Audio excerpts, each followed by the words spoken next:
여러분, 그 사람들이 살아가면서 이렇게 만족이 없습니다. 지금 여러분들 가운데 이런 생각하는 분들이 있겠죠. 이 정도면 괜찮아. 난 많이 가졌어. 그러나 거기에서 멈추는 사람은 아무도 없습니다. 좀 더 잘 돼야 되고 좀 더 좋아져야 된다 생각하죠. 또 지금 이런 생각하시는 분 있습니다. 난 남보다 많이 못 가졌고 이루지 못한 것이 많기 때문에 나는 많이 이뤄야 돼. 그래서 좀 더 잘 돼야 돼. 그래서 나름대로 좀 더 잘 되기를 기대하고 바라갑니다. 근데 우리가 잘 된다라고 하는 것, 잘 된 사람들, 성공한 사람들을 보게 되면 그들이 저절로 잘 된 사람은 아무도 없고요, 막연하게 잘 된 사람은 아무도 없습니다.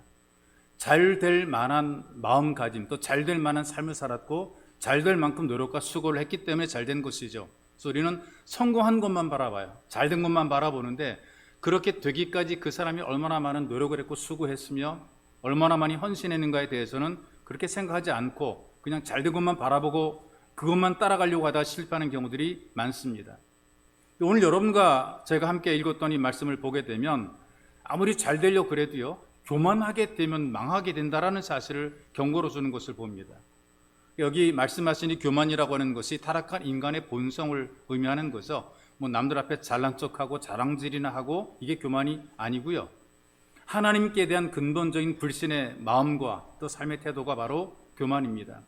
하나님 말씀을 고의로 또 자기 생각대로 무시하는 것, 이것이 바로 이제 교만이란 말이죠. 그런데 이렇게 살면 망하게 되는데, 겸손하게 되면 존귀하게 된다. 존귀의 길잡이를 이렇게 표현하고 있다는 말이죠. 자기만 잘 되는 게 아니라 자기를 통해 다른 사람도 잘 되게 만들어 놓는 겁니다. 이 겸손은 다른 것이 아니고요, 비굴한 것이 아니고 치사한 것이 아니고 하나님 향한 절대적인 신뢰를 말하는 거예요. 말씀에 절대적으로 순종하는 것을 이를 겸손이라고 얘기를 하는 것이죠. 근데 그 문제가 뭐냐 하면 우리의 근본 심성이, 타락한 근본 심성이 교만한 거예요. 여러분과 제 마음속에는 아무리 겸손하다고 우리가 얘기를 하는데, 그러나 우리 마음속에 교만함이 다 도사리고 있단 말이죠. 디코를 탄 아줌마가 운전하고 막 달려가다가 빨간 신호등이 딱 들어오게 되니까 차를 멈췄어. 그런데 그 옆으로 갑자기 휙 하고 그랜저를 탄 아줌마가 딱 멈춰 선 거죠. 근데 그랜저 탄 아줌마가 창문을 싹 내리더니요, 껌을 짝짝 씹으면서 티코 아줌마한테 말을 걸어봅니다. 아이 언니, 그 티코 얼마 주고 샀어? 근데 이제 마침 그렇게 말하는 사이에 그 녹색 등이 돼가지고 이 티코 탄 아줌마는 별꼴 다 보겠네, S 하면서 그 들은 척도 하지 않고 달려버렸어요. 근데 이게 빨간불 걸리면 이상하게 운전하다 보니까 계속 걸리더라고요. 또 빨간불이 또 들어온 거예요. 그러니까 그랜저 탄 아줌마가 다시 옆에 띡 와가지고 또 서가지고 또 말고, 아 언니 티코 얼마 주고 샀냐니까. 이 티코 탄 아줌마가 기분이 되게 언짢아 째려봤어요. 째려보고 신호등 바뀌자마자 쌩 하고 달렸어요. 근데 또 빨간불일세. 그랬기 있잖아요, 한번 걸리면 계속 걸린다고. 이 티코 탄 아줌마가 멈추게 되니까 이 그랜저 탄 아줌마가 또 옆에 멈춥니다. 그리고 이번엔 화난 듯이 얘기를 해요. 아 씨바 언냐, 티코 얼마 주고 샀냐니까. 티코 탄 아줌마도 화가 엄청나도 대답합니다. 이 가시네야, 벤츠 사니까 더 물어껴주더라. 그리고 쌩 하고 달려갔어요. 이 두 아줌마가, 티코 탄 아줌마도 그랜저 탄 아줌마도 다 교만한 거죠. 마음속에 내가 너보다 꿀리지 않아, 이런 생각 다 갖고 있는 거란 말이죠. 여러분, 교만함 때문에 질투가 생기고 분노가 생겨나는 것이 있어. 바로 우리 교만함이 탐심을 자꾸 부추깁니다. 그리고 탐식도 하게 만들고요, 우리의 교만함이 사람을 게으르게 만들고 정욕에 붙잡히게 만드는 것입니다. 그래서 어떤 분이 이렇게 얘기를 해요. 이 교만한 것은 신앙생활의 영적인 암과 같다, 얘기를 합니다. 건강해 보이는 사람도 몸속에서 암이 자라게 되면 결국에는 몸을 못 쓰게 만들게 되지 않습니까? 마찬가지로 이 교만도 암 같아서 우리 속에서 영혼을 못 쓰게 만드는 거죠. 그 기독교 역사 속에서 그 학자들이, 그리고 경험에 의해서 사람들이 그 범하는 가장 큰 죄가 7가지 정도가 있다라고 정리를 했어요. 사람들이 범하는 죄 7가지 가운데 첫 번째 죄가 뭐냐? 첫째는 교만, 두 번째는 질투, 세 번째는 분노, 네 번째는 탐심, 다섯 번째는 탐식, 여섯 번째는 게으름, 일곱 번째는 정욕. 이렇게 이제 7가지 죄가 사람들로 하여금 사탄의 미혹을 받게 하고 신앙에서 멀어지게 만드는 죄다 그랬습니다. 그런데 모든 죄들이 7가지를 통해서 만들어지고 나오게 되는데, 이 중에 첫 번째가 교만이고요, 이 교만에서 모든 죄들이 다 만들어지게 돼 있어요. 성경을 여러분 보시게 되면 곳곳에서 교만하지 말 것을 얼마 많이 경고를 합니까? 겸손하라고 또 얼마나 많이 가르칩니까? 잠언만 읽어보더라도요, 수없이 나오는 게 겸손하라, 교만하지 말아라, 이걸 계속 잠언에서 얘기를 해요. 시편 잠언만 읽어보더라도 교만하지 말고 겸손해라, 이걸 계속해서 가르쳐주는 거죠. 그러니까 우리가 존경받을 만한 믿음의 지도자들이 이구동성으로 교만을 경고하고 겸손을 가르쳤습니다. 이 교만한 것이 사람이 빠지기 쉬운 가장 쉽고 또 가장 편한 죄인데, 극복하는 것은 또 가장 어렵습니다. 우리 가운데 이렇게 생각하는 분들이 있죠. 나는 뭐 별로 아는 것도 없고, 난 가진 것도 없고 배운 것도 없기 때문에 난 교만할 게 없어, 이렇게 생각하는 분이 있을 수도 있어요. 나는 내가 잘난 게 아무것도 없는데, 입으로는 나는 교만할 것이 없다고 말함에도 불구하고 삶에서는 하나님 말씀을 불순종하죠. 기도하지 않습니다. 교회의 가르침을 거스립니다. 나는 부족하다고 말함에도 불구하고 자기가 원하는 대로 막 살아가요. 내 속에는 좋은 대로 살아간다는 말이죠. 이걸 교만이라고 얘기를 하는 것입니다. 소유가 많고 배운 것이 많고 아는 것이 많다 그래서 이게 교만한 것이 아니에요. 이 교만은 다른 것이 아니라 자기 나름대로 살아가는 거예요. 자기 속에는 좋은 대로 그냥 살아가는 거예요. 하나님께서 말씀한 것은 말씀한 것이고 나는 나대로 살아간다, 이 교만이거든요. 이것이 사람을 망하게 만드는 거예요. 속는 거예요. 자기 스스로 속아요. 자기는 믿음 생활 잘한다고 생각하는데 아닙니다. 속는 거라 그 말이죠. 하나님께서는 이런 사람이 아니라 겸손한 사람과 함께 하신다. 교만하게 되니까 하나님께서 함께 하신 은총이 떠나가게 되는 거죠. 그러니 우리에게 삶의 지혜를 가르치는 이 잠언이 계속 우리들에게 삶의 지혜를 가르치는데 겸손할 것을 계속해서 가르칩니다. 이 잠언의 말씀 읽어보게 되면 우리에게 교만하지 말라고 반복해서 가르치는데, 이 사람의 본성 자체가 이 교만이기 때문에 언제든지 틈만 나면 튀어나오니까 계속해서 이 교만을 눌러놓으려고 하는 거란 말이에요. 자꾸 높아지려고 그러잖아요. 준비도 안 되고 아직 때도 안 되었음에도 불구하고 막 자기 스스로 막 높아지려고 그러고 자기를 자랑하고 남을 업신 여기고 자기가 하나님처럼 되려고 한다는 말이죠. 사람이 하나님처럼 되려고 하니까 타락한 거 아니겠습니까?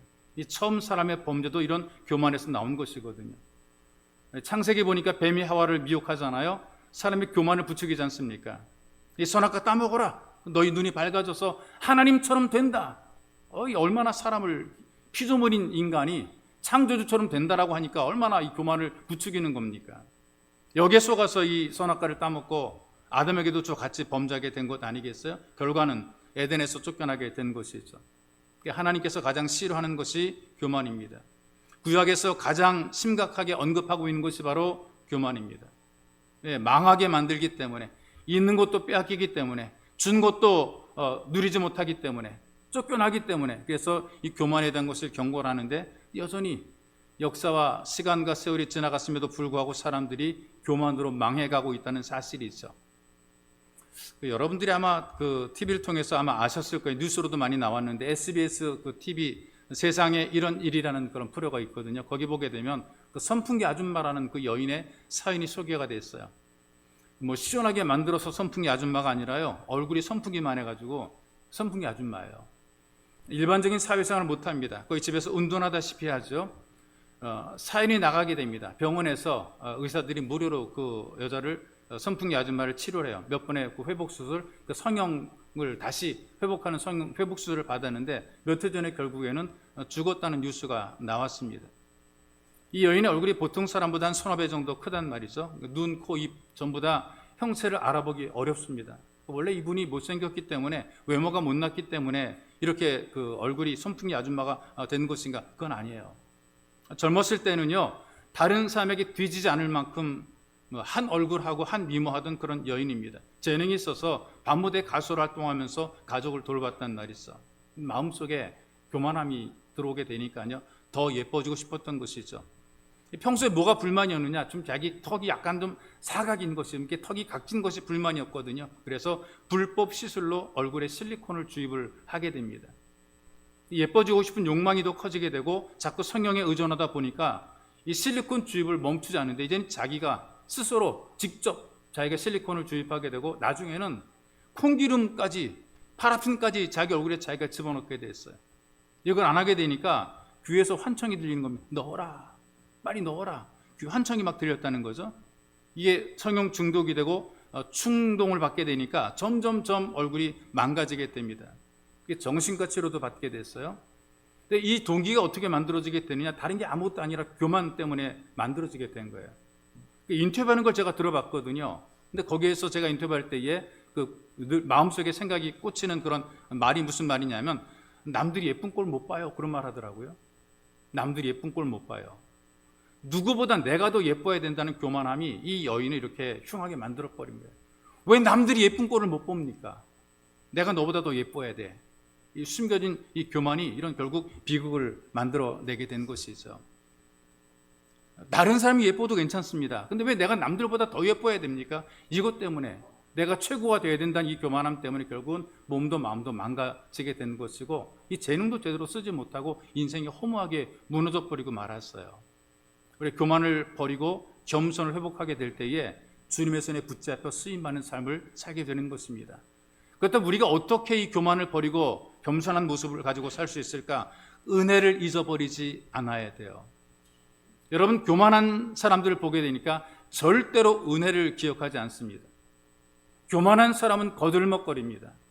이 거들먹거릴 때 사람들이 뭐라고 얘기를 합니까? 싸가지가 없어, 이렇게 얘기를 한다는 말이죠. 이 싸가지 없다는 말이 무슨 뜻입니까?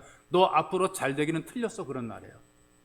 교만한 사람들의 언행심사가 거들먹거린단 말이죠.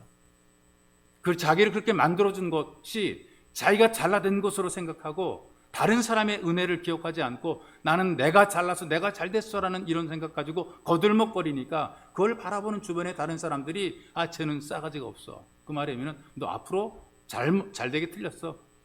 이렇게 진단하는 것이란 말이에요. 잘되게 되면은 자기가 잘나고 똑똑해서 잘되는 것으로 믿는단 말이죠. 잘못되게 되면 남들 때문에 다른 사람이 못해서 이렇게 잘못된 것으로 불평을 해요. 부모를 잘못 만났다는 거죠. 부모를 원망합니다. 학교가 똥통이라기 때문에 선생님들이 잘못 가르쳐가지고 실력 없는 선생이 가르쳐서 내가 공부를 못했다라고 불평을 해요. 그러니까 싸가지 없다는 말을 듣게 되는 거예요. 여러분, 싸가지 없는 사람은 교만한 사람이고요, 교만한 사람은 분명히 싸가지가 없습니다. 이런 사람 절대로 잘 될 수가 없단 말이죠. 자기들이 못해서 실패하고도, 자기들이 못해서 잘 안 됐음에도 불구하고 왜 하나님을 원망합니까? 내가 못해서 안 한 것인데, 내가 실수한 것인데 왜 하나님 원망하느냐, 그 말이죠.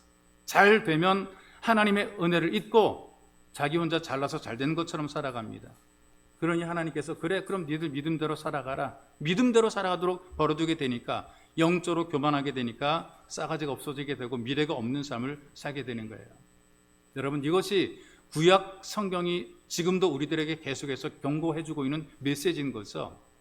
모세가 이스라엘 백성들에게, 불신자들에게 한 것이 아니고 이스라엘 백성들, 하나님 믿는 백성들에게 강력하게 설교해요. 광야 생활하는 동안에 하나님의 은혜로 먹고 마셨던 그 은혜를 잊어버리지 말아라. 너희들이 그냥 산 것이 아니다. 여기까지 산 것이 하나님의 은혜 없이 어떻게 살았느냐.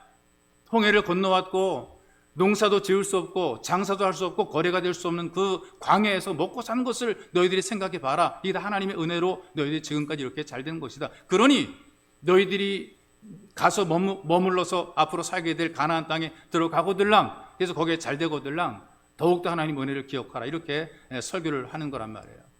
이 신명기라고 하는 그 구약 성경은 이 모세의 설교를 다시 정리해 놓은 것이거든요. 8장 11절 이하의 말씀 보니까 이렇게 얘기를 해요. 내가 오늘 네게 명하는 여호와의 명령과 법도와 규례를 지키지 아니하고 네 하나님 여호와를 잊어버리지 않도록 삼갈지어다. 편안한 자리에 들어가서 먹고 마시다 보니까 세상이 즐거워지게 되면 하나님 잊어버리게 돼요. 하나님 잊어버리지 않도록 삼갈지어다. 교만하게 되면 하나님 잊어버리게 되는 거예요. 내가 먹어서 배부르고 아름다운 집을 짓고 거주하게 되며 내 소와 양이 번성하며 내 은금이 증식되며 내 소유가 다 풍부하게 될 때에, 잘 될 때, 돈 잘 벌고 사업 잘 되고 직장 잘 안정적이고 내 미래가 창창 보장돼 있고 그럴 때에, 그 다음에 나온 말씀입니다. 내 마음이 교만하여 내 하나님 여호와를 잊어버릴까 염려하노라.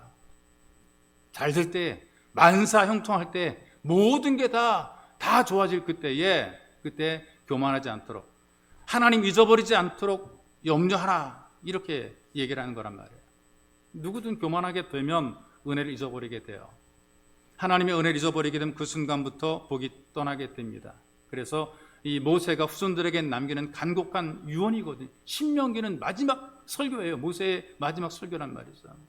이게 어떤 내용입니까? 어떤 일이 있어도 잘 돼도 잘못돼도 하나님 잊어버리면 안 된다. 안 돼도 주님의 은혜 잊어버리면 안 된다. 잘 돼도 하나님의 은혜 잊어버리면 안 된다. 이렇게 가르쳐주고 있는 것이거든요. 근데 우리가 실제로 어떻게 살아갑니까? 먹고 살만하게 되니까 대부분 많은 사람들이 하나님 잊어버립니다. 내 힘으로 돈 벌고 내가 사업하고 내가 좀 어떻게 좀 이 땅에 살아갈 때에 남들에게 좀 행세할만 하고 소위 말해 세상에도 방귀 좀 끼면서 살만하게 되니까 좀 교만하고 우쭐한 생각이 드는 거죠.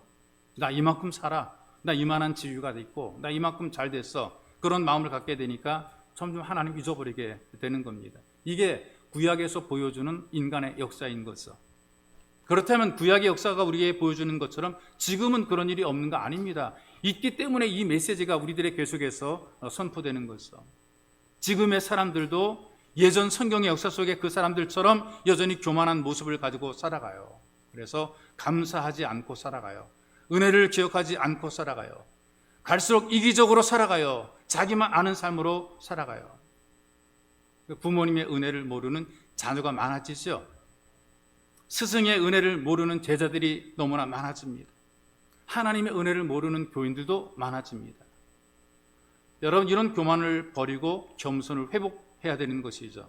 그래서 하나님의 은혜를 아는 성도가 되어야 됩니다. 그러면 잘 되는 길이 열리게 돼 있어요. 한번 따라해 봅시다. 겸손이 회복되면 은혜도 회복됩니다. 한 여자아이가 어릴 때에 천연두라는 마마를 알았어요. 지금은 우리 다 예방접종 많이 하기 때문에 그 얼굴에 곰보가 되는 이런 마마 잘 알지 않거든요. 예전에 우리보다 좀 1세대 정도 되게 되면 얼굴이 얼그신 분들이 많아요. 홍역하고 마마를 알았단 말이죠. 그래서 그 마마 자국 때문에 얼굴이 곰보가 된 그런 분들이 꽤 된단 말이에요. 요즘은 뭐 성형해서 얼굴도 좀 더 이렇게 만들 때 예전에는 그렇게 기술이 발전되지 않았기 때문에 보기 흉한 얼굴을 가지고 살아가는데 여자아이가 곰보라고 되면 얼마나 놀림을 많이 받겠습니까? 곰보란 놀림을 많이 받게 된단 말이에요. 그러니 공부하기 싫죠? 밥도 먹기 싫죠? 죽고만 싶은 거예요. 나를 이렇게 만들어준 부모님이 원망스럽고 나를 곰보라고 놀리는 친구도 원망스럽고 만사가 특별히 사춘기 때가 되게 되면 훨씬 더 예민해지게 되는 거죠. 이 아이의 엄마는 믿음의 어머니였어요. 그래서 아이가 낙심하고 절망하고 있을 그때에 하나님의 은혜를 전달해 줍니다. 얘야, 네가 어렸을 때에 이 마을에 3명의 아이가 마마라고 하는 천연두에 걸렸다. 그 중에 2아이가 죽고 하나이만 살았다. 그게 바로 너다. 마마를 앓고 2아이가 죽었어요. 같은 시기에. 하나이만 살아났는데 그 아이가 바로 너다. 엄마가 이렇게 얘기를 합니다. 내가 너를 붙들고 간절히 기도해서 하나님께서 너를 살려주었어. 내 얼굴의 곰보 자국은 하나님께서 너와 함께 한다는 증거다. 내 얼굴의 곰보 자국을 볼 때마다 하나님께 감사해라. 죽음에서 살려준 하나님께 감사해라. 이걸 계속 반복해서 얘기를 해주었어요. 이 아이가 믿음으로 받아들입니다. 원망 불평한 것이 아니라 하나님 은혜를 감사했어요. 남들이 뭐라고 하든 말든 절망하지 않고 열심히 공부했어요. 그러니 오히려 공부를 더 잘하게 만드는 어떤 길이 된 거죠. 친구들이 놀리고 그럴 때 그는 오로지 공부만 했단 말이죠. 그래서 교회에서도 겸손히 봉사하고요. 마음속에 이런 생각이 들었다라고 얘기를 합니다. 내가 지금 사는 것이 주님의 은혜다. 그런 마음으로 감사하며 살아갔대요. 공부하고 대학 가서 졸업하고 미국으로 유학을 가게 돼요. 왜 공부만 뒷대 했으니까요. 그 유학 중에 착실하고 능력 있는 좋은 남자를 만나서 결혼하게 됩니다. 한인들이니까 한인들이 많지 않았을 그때니까 결혼하게 돼서 그때에 그 소녀가 그 곰보 소녀가 뉴욕에서 제일 큰 한인 교회인 퀸즈 한인 교회의 사모가 됩니다. 한진관 지금 원로대 한진관 목사님의 사모님이 바로 이분이에요. 곰보라고 놀림받았던 사춘기 그 시절을 극복을 해내고 하나님의 은혜를 기억하고 감사하면서 결국은 그 미래를 복되게 만든 것이죠. 내가 지금 살아가는 삶이 하나님의 은혜를 잊지 않고 살아가는 것, 이것이 바로 겸손한 삶의 태도인 것이죠. 내가 지금 살아가는 이 모든 것이 은혜를 인 것을 깨닫고 겸손한 예배자로 살게 되면 복받는 길이 열려지게 되고 복받는 삶이 우리들에게 다가오게 되는 것입니다. 그러므로 예배를 드리는 여러분들은 은혜를 아는 겸손으로 복의 문이 열리고 그리고 잘 되는 길을 가면서 주님께 쓰임 받으시기를 주의 이름으로 축복합니다. 우리가 이 겸손을 회복하기 위해서는 순종하는 삶을 살아가야 돼요. 교만하게 되면 절대로 순종 안 하게 돼 있어. 들어도 절대로 순종하지 않습니다. 그러니까 더 교만하면 아예 안 들으려고 그러죠. 그러니까 교만하게 되면 듣기는 하는데 순종은 안 하고 내 마음대로 살아가요. 근데 아예 교만해 버리게 되면 아예 귀를 막아버린단 말이죠. 근데 겸손해 보세요. 겸손하게 되면 무조건 다 듣게 되는 것이죠. 아담과 이후로 교만으로 무너진 그 사람 가운데 대표적인 사람이 이스라엘의 첫 번째 왕인 사울 왕입니다. 사울이 처음으로 하나님께 부름 받았을 때에 얼마나 겸손한 젊은이였는지 모릅니다. 이렇게 고백을 하더라고요. 나는 이스라엘 족보에서 가장 작은 사람이고 베냐민 지파니까 막내거든요. 가장 작은 사람이고 우리 가족도 다른 가족들에 비해서 지극히 미약하다. 나는 별 볼 일 없다. 왕이 될 만한 어떤 그런 그릇도 자격도 없다라고 자기가 고백을 하는 거죠. 그러니 그런 겸손함이 있게 될 때 하나님께서 그를 들어서 왕으로 세우셨어요. 그리고 겸손했을 때는 백성들이 그를 다 존경했어요. 왕이 딱 되고 난 이후에 세월이 흐르면서 마음이 강팍해지게 되고 교만해지게 된 것이죠. 자기를 왕으로 세우신 하나님 말씀을 자꾸 안 들으려고 그래요. 듣고도 자기 생각대로 자꾸만 살려고 그래요. 그리고 자기에게 기름을 부어서 왕이 되게 만들어준 선지자 사무엘의 말도 불순종해요. 안 듣고 자기 마음대로 살려고 그래요. 여러분, 우리가 세월이 흐르면 겸손해질 것 같은데 사울처럼 더 교만해지는 경우들이 있단 말이죠. 실제로 예를 들면 집사가 되기 전에 굉장히 겸손했던 사람이 있어요. 권사가 되고 장로가 되기 전까지는 정말 겸손한 사람이었어요. 교회에 열심히 봉사하고 섬겼던 사람이에요. 근데 직분을 받고 난 이후에 사람이 교만해지는 경우들이 있습니다. 성도를 도우라고 섬기라고 직과 일을 맡겼는데 그 직을 감당하면서 벼슬도 아닌데 뭐 적지 않게 갑질하며 살아간다. 사람들이 갑질하며 살아간다. 직분이 이게 갑질하는 거냐? 직분이 이게 뭐 벼슬이냐? 이렇게 얘기를 한다는 말이죠. 여러분, 다른 사람들이 눈꼴시다라고 하게 되면 아무리 유능해도 교만함으로 잘못 살고 있는 것이 있어. 하나님 말씀보다 자기 생각이나 경험대로 열심을 내는 것입니다. 신앙의 태도나 마음가짐이 교만한 거예요. 초신자들이 겸손해요. 주님께서 이렇게 말씀하신 걸 우리가 늘 경고로 삼아야 됩니다. 나중되고도 먼저 되는 자들이 있고 먼저 됐음에도 불구하고 나중될 사람들이 많다. 이 말을 들을 때마다 굉장히 좀 부담스러움으로 다가옵니다. 먼저 되었음에도 불구하고 나중되고 나중되었는데도 먼저 될 사람들이 많다 얘기를 하는 거예요. 교만하게 되니까 먼저 되고도 하나님 말씀을 불순종하죠. 왜? 지금까지도 잘 살아왔는데 이렇게 생각하는 거죠. 여러분, 예수 안 믿어도요 사람 잘 살아요. 하나님 말씀 불순종하고도 자기 욕심대로 살아도 아무 문제 없이 잘 사는 사람들 꽤 많이 있습니다. 나 교회 안 다녀도 나 아무 문제 없어라고 자랑하는 예수 안 믿는 사람들이 굉장히 많아요. 당신처럼 기도하지 않고 당신처럼 주일날 예배를 드리지 않더라도 나 잘 돼. 사업도 잘 되고 직장 잘 안정이고 우리 자녀 봐 다 성공해서 얼마나 잘 되는지 몰라. 그들과 비교할 때 주눅들 때가 있어요. 너무나 잘 되니까. 예수 안 믿어도 너무나 잘 되니까. 예수 믿는 내가 찍으로 들어가니까 세상에서는. 근데 이게 우리의 평가, 우리의 기준이 아니란 말이죠. 성경 보시게 되면 예수님께서 이런 예를 말씀하잖아요. 하나님 안 믿는 교만한 부자가 있어요. 농사지어는 잘 되게 만들어요. 심은 대로 거두게 하시고 노력한 대로 거두게 하시는 하나님의 원리가 있단 말이죠. 그래서 농사 지을 때 잘 되게 만들어서 몇 배 수확을 거뒀잖아요. 이 사람이 어떻게 생각합니까? 야, 내가 사업을 잘했어. 좀 확장해야 되겠어.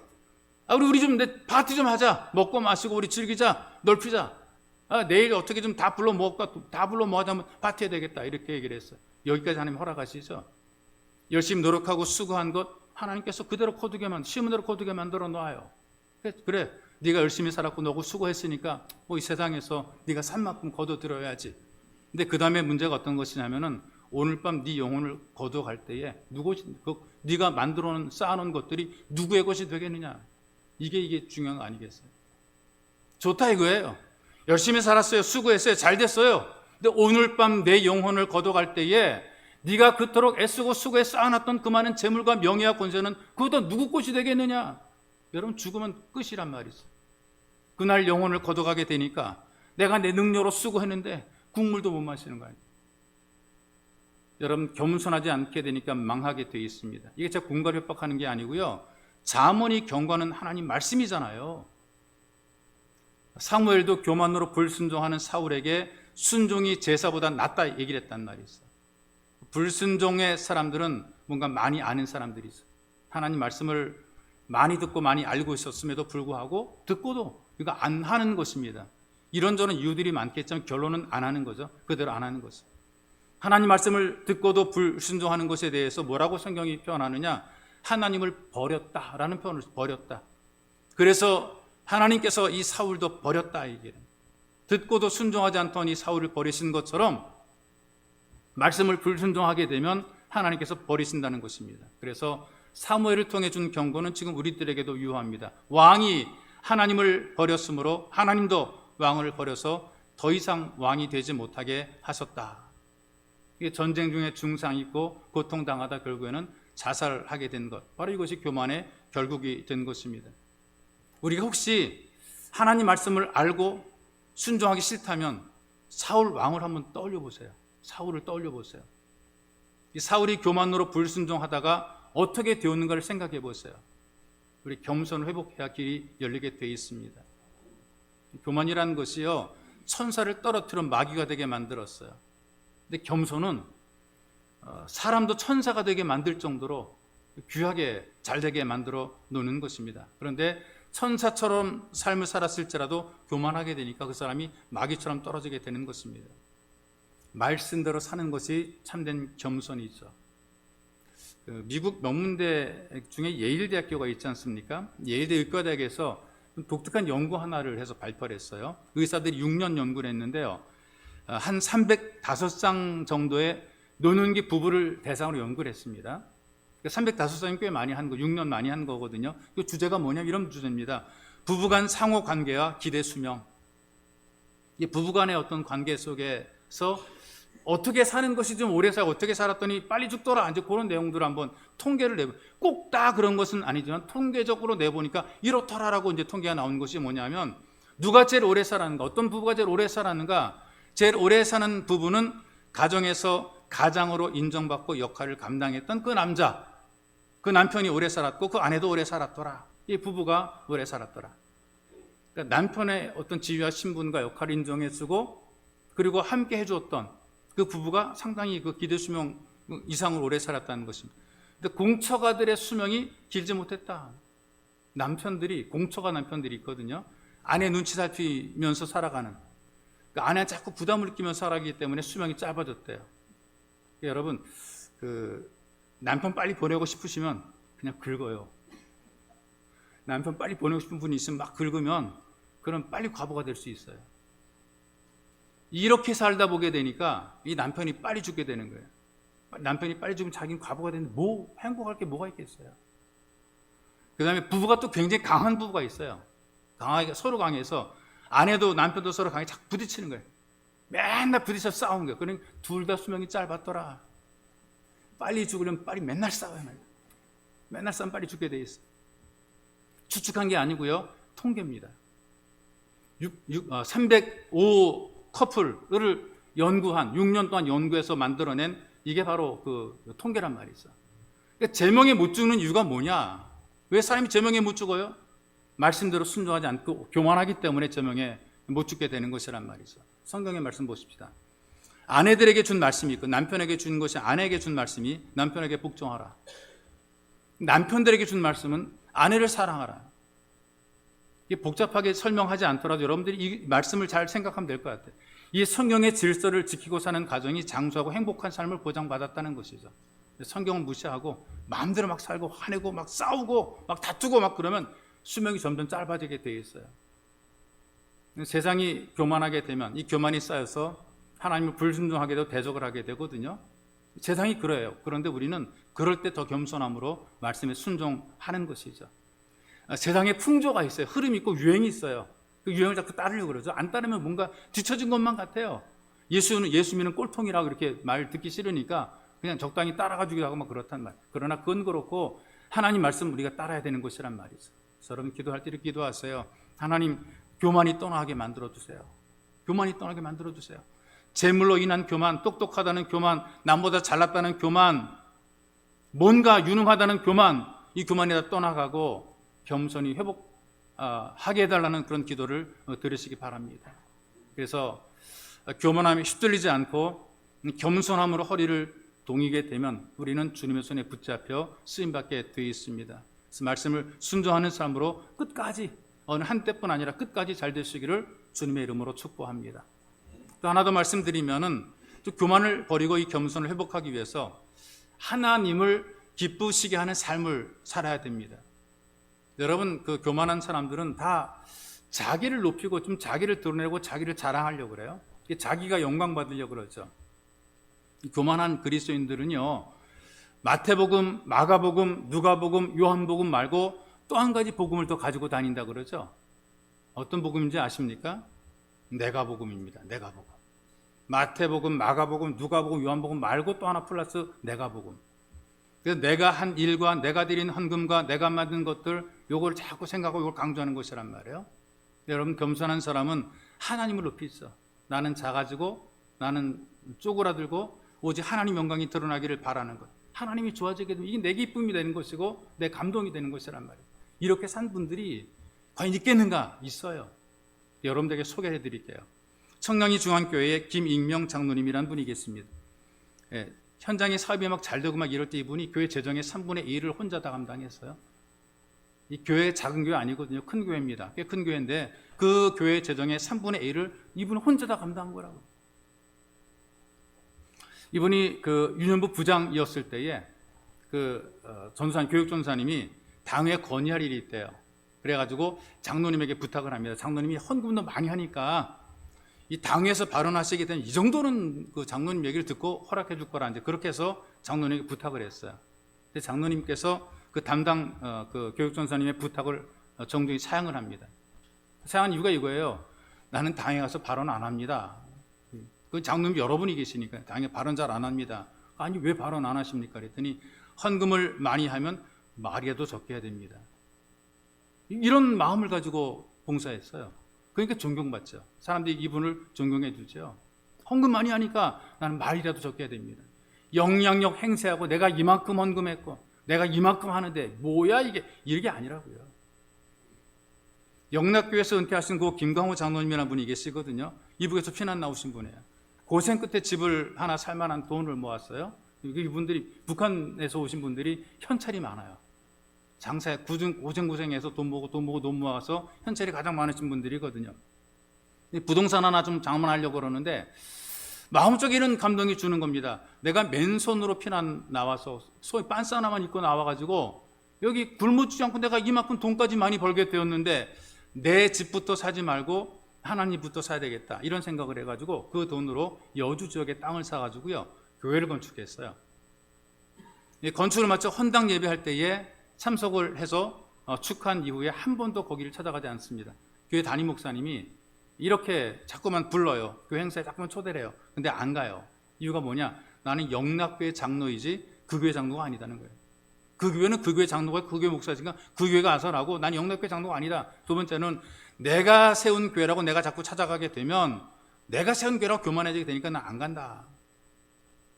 이런 분들이 있단 말이죠. 사람들이 일하고 나서 내 기쁨을 위해서 일하죠. 내 만족에서 봉사하죠. 누군가 알아주지 않아 보세요. 얼마나 신경질 납니까? 아니 왜 이거 내가 한 거 안 알아주지? 누가 인정해주지 않으면 에이 못해 먹겠다고 집어던지는 경우도 있단 말이에요. 누구 일한 겁니까? 하나님의 일을 한 것입니까? 자기 일한 것입니까? 겸손한 것처럼 말해도 사실 그 중심 속에 교만함이 있는 것이란 말이에요. 교만하게 되니까 하나님이 역사하지 않으시죠? 그래서 여러분 예배를 통해서 말씀의 방망이로 사람들의 교만을 깨트립니다. 깨지고 부서질 땐 아프고 고통스러운데 그 속에서 겸손한 사람으로 더 잘될 사람으로 다듬어지는 것이죠. 겸손이 회복이 되면 하나님을 기쁘시게 하는 믿음의 사람이 되는 것이고 하나님께 쓰임받는 존귀한 사람이 되는 것이고 갈수록 잘되는 복된 삶을 보장받게 되는 것입니다. 사도 베드로가 이렇게 우리에게 선포를 했어요. 하나님의 능하신 손 아래서 겸손하라. 때가 되면 너희를 높이시리라.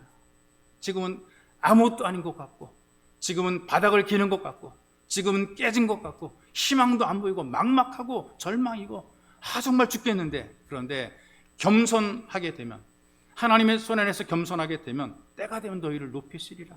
하나님 높이실 때가 있습니다. 망하게 만드는 교만을 쏟아버리고 겸손히 회복되어 쓰임 받으시기를 주님의 이름으로 축복합니다. 여러분 기도할 때 같이 한 목소리로 기도하기 원합니다. 겸손한 듯 말하지만 교만으로 포장이 되고 겸손하게 일하지만 교만함이 나타나는 망하게 만드는 교만을 쏟아버리게 하옵소서. 이렇게 여러분들이 기도하기 원합니다. 내가 무엇 때문에 교만한지, 왜 교만한지, 어떤 것이 나를 교만하게 만드는지 다 쏟아버리게 하시옵소서. 그래서 은혜를 기억하는 삶으로 겸손을 유지하게 도와주옵소서. 원망과 불평보다 은혜의 감사함으로 살게 하시고 나는 주의 손에 붙잡혀 살기 원합니다. 은혜를 기억함으로 겸손을 유지할 수 있도록, 그리고 말씀에 순종함으로 겸손을 유지할 수 있도록 내 소견, 내 생각, 내 경험보다 나는 주의 말씀만 따르겠습니다. 이 겸손한 마음을 회복할 수 있도록, 그리고 하나님을 기쁘시게 하는 겸손, 나를 기쁘게 하고 나를 만족시키는 것이 아니라 하나님을 기쁘시게 하는 겸손한 삶이 될 수 있도록 주님 나를 도와주옵. 이런 마음으로 기도해서 우리 모두 잘되는 삶으로 하나님께 붙잡힘 되어서 쓰임하는 삶이 되기를 기도하기 합니다. 기도하겠습니다. 살아계신 아버지 감사합니다. 우리에게 은혜 원천과 사랑을 베풀어 주시고 우리를 붙잡으셔서 하나님의 집으로 예배의 자리로 불러주시고 말씀의 방망이로 우리의 교만함을 깨뜨려 주시니 하나님 감사합니다. 겸손하든 말하지만 우리가 교만으로 포장이 되고 겸손하게 일하는 것처럼 생각이 되지만 교만함이 나타나는 것 주님 우리의 허물과 우리의 죄악입니다. 망하게 만드는 교만을 쏟아버리고 교만이 깨어지게 만들어 주시옵소서. 원컨대 하나님 아버지 우리가 하나님의 은혜를 기억하기 원합니다. 하나님 우리의 겸손이 끝까지 유지되기 원합니다. 원망과 불평보다 은혜의 감사함으로 살게 만들어 주시고 우리는 주의 손에 붙잡히가 될 수 있도록 아버지 도와주옵소서. 나 된 것은 하나님의 은혜로 된 것이라. 하나님이여 우리가 살아오는 이 모든 삶을 통해서 나를 도우신 하나님의 손길을 기억하게 만들어 주시고 하나님의 은혜인 것을 깨닫게 만들어 주옵소서. 주님 나는 주의 은혜를 기억하며 살기 원합니다. 여기까지 오게 하신 것, 여기까지 살게 하신 것 하나님의 은혜라 감사합니다. 주님 내가 기꺼이 순종함으로 겸손함을 보이며 살겠습니다. 살아계신 아버지 말씀을 들을 때에 기꺼이 순종하게 도와주시옵소서. 내 소견대로 살지 말게 하시고 내 경험대로 살지 말게 하시고 내가 아는 대로 살지 말게 하시고 나 주님만 따라 살게 주님 나에게 은혜를 덧입혀 주옵소서. 말씀대로 아멘하며 순종하며 그 말씀대로 따라갈 수 있도록 우리를 도우시기를 간절히 원합니다. 말씀을 들을 때 스며들게 하시고 받아들이게 하시고 그 말씀대로 행하도록 주님께서 우리를 도와주시어서 겸손함으로 주님 기꺼이 순종하도록 우리를 도와주옵소서. 하나님 내가 나를 위해서 일하지 말게 내 만족에 일하지 말게 하시고 하나님의 기쁨이 되는 삶 살기를 간절히 갈망하오니 하나님이여 나로 하여금 하나님 높일 수 있도록 하나님 영광스럽게 할 수 있도록 하나님의 능력 있는 손 아래서 겸손함으로 쓰임받도록 주님 우리를 도우시기를 간절히 원합니다. 주여 우리는 주의 은총 속에 살 수밖에 없고 하나님의 은혜로 살아갈 수밖에 없사오니 주님 은혜가 우리를 붙잡아 주시고 하나님의 은혜로 강해지며 담대해지게 우리를 도와주시옵소서. 한 번 더 기도할 때 우리의 건강 회복을 위해서, 사업의 회복을 위해서, 직장의 회복을 위해서, 그리고 무너진 자존감, 사람들 속에서 주님 우리의 자존감이 무너지고 남자에게 내세울 것이 없기 때문에 더욱더 힘들고 어렵고 자랑스럽지 못하기 때문에 고통받고 마음속으로 위축되어 살아가는데 주님 우리의 자존감, 하나님의 자녀라는 자존감이 회복되게 만들어 주옵소서. 그리고 막막함과 무기력이 있는데 이 모든 것 회복되게 도와주시고 주님의 한 간절함이 넘쳐나게 하시고 예배의 잘 찾게 하시고 기도의 자리를 찾아서 주님께 치유받고 회복이 될 수 있도록 은혜를 베풀어 주옵소서. 우리의 삶의 환경들이 내가 사는 삶의 자리가 더욱더 기쁨과 감사가 넘치는 복된 자리가 될 수 있도록 주님 우리를 도와주시고 이겨내게 하소서. 극복하게 도와주옵소서. 여러분 이런 마음으로 주님께 간절히 기도하기 원합니다. 기도하겠습니다. 살아계신 하나님 아버지 우리가 살아가면서 이 땅의 삶 현장 속에서 필요한 것들이 많습니다. 감당해야 될 것들이 많습니다. 능력의 주님 우리를 붙잡아 주고 오게 해주시고 성령으로 기름 부으셔서 우리에게 필요한 것들이 회복될 수 있도록 주님 우리에게 복을 더 입혀 주옵소서. 약한 자가 있습니까? 건강이 회복되어 열심히 일하며 수고하게 붙잡아 주고 오게 해주시고 사업과 직장이 회복이 되어서 저도 일터로 보장받으며 살게 만들어 주시고 안정된 삶 살아가게 하나님께 순종의 손길로 붙잡아 주기를 간절히 원하며 소망합니다.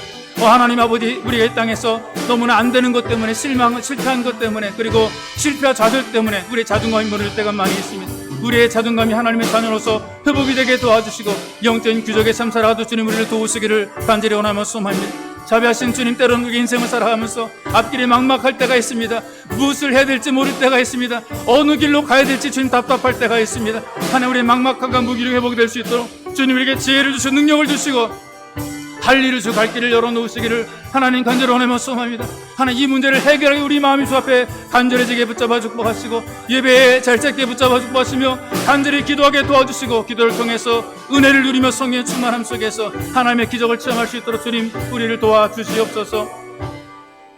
살아계신 주님, 우리가 좀 더 겸손함으로 주의 은혜를 간절히 갈망하게 만들어 주시고, 문제가 되고 있는 삶 현장도 겸손함으로 극복이 되어 회복이 될 수 있도록 은혜를 덧입혀 주시옵소서. 이곳으로 부르신 주님, 여기에 오게 하신 것도 주님의 은혜입니다. 하나님 말씀에 방막인 우리 교만이 깨어지게 하시며, 참으로 겸손에 더욱더 주님을 간절히 사모하며 하나님의 은혜를 간절히 갈망하여 하나님의 손에 의해서 잘될 뿐 아니라 귀하게 쓰임받는 복이 있는 예배자가 되게 인도해 주옵소서. 보배로 오신 예수님의 이름으로 기도하옵나이다. 아멘.